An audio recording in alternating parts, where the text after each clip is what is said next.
High English learning ফলোয়ার্সিতে আপনাদের প্রত্যেককে স্বাগতম জানাই। অনেক দিন পর আবারও মিলিত হলাম এই ইংলিশ লার্নিং ফলোয়ার্সিতে।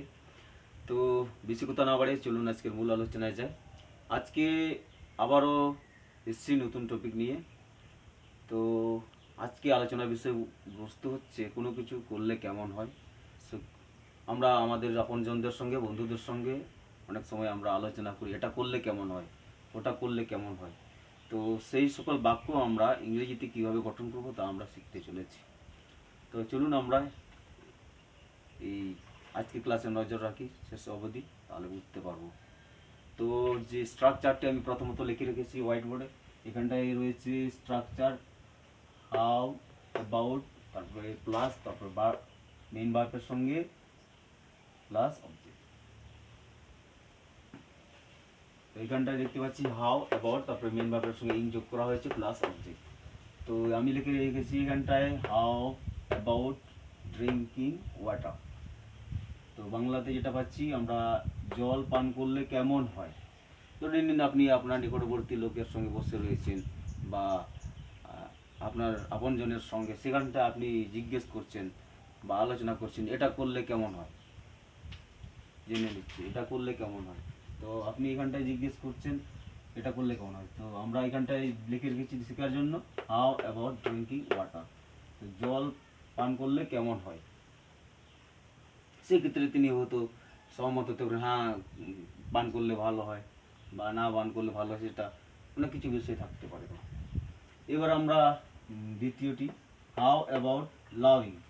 তো ভালোবাসলে কেমন হয়, এখানটায় দেখতে পাচ্ছি এখানটায় কিন্তু অবজেক্ট নেই, এখানটায় হাউ অ্যাবাউট দিয়ে ভার্বের সমাপ্ত হয়েছে ইং করে, এখানটায় অবজেক্ট নেই, সেক্ষেত্রেও এটি কিন্তু একটি বাক্য হয়ে গেল।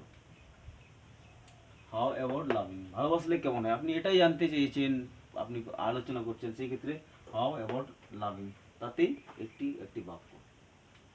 তারপরে তৃতীয়টি দেখি হাউ অ্যাবাউট ম্যারিং হার, তাকে বিয়ে করলে কেমন হয়। আপনি জেনে নিচ্ছেন যে আপনি জানতে চেয়েছেন বা আলোচনা করছেন, যে সমালোচনা করছেন, সেই ক্ষেত্রে আপনি বলছেন বা জিজ্ঞেস করছেন ওনাকে, আপনার নিকটবর্তী বা পার্শ্ববর্তী লোককে, এটা করলে বা তাকে বিয়ে করলে কেমন হয়, সেই ক্ষেত্রে আমরা এই বাক্যটিকে ব্যবহার করেছি।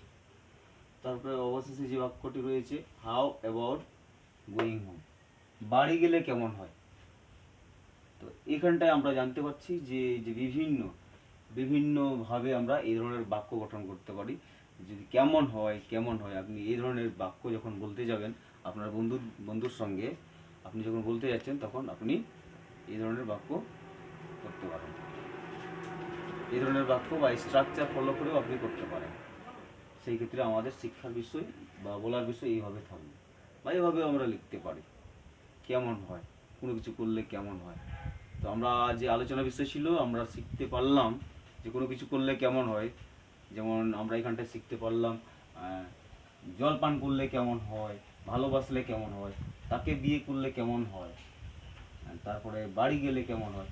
এখানটায় যে তাকে বিয়ে করলে বিষয়টি মানে মেয়েকে বিয়ে করলে কেমন হয়, এই বিষয়টি দাঁড়াচ্ছে। যেহেতু আমরা হার পাই মেয়েদের পক্ষে এবং ছেলেদের পক্ষে হিজ পাই, এখানটায় হার রয়েছে, তার জন্য তাকে বিয়ে করলে কেমন হয়, অর্থাৎ আমরা আলোচনা করছি তো মেয়েটিকে বিয়ে করলে কেমন হয়, এটা সেক্ষেত্রে আমরা বুঝতে পারছি। তাকে মানে এখানে মেয়েকে বলা হয়েছে।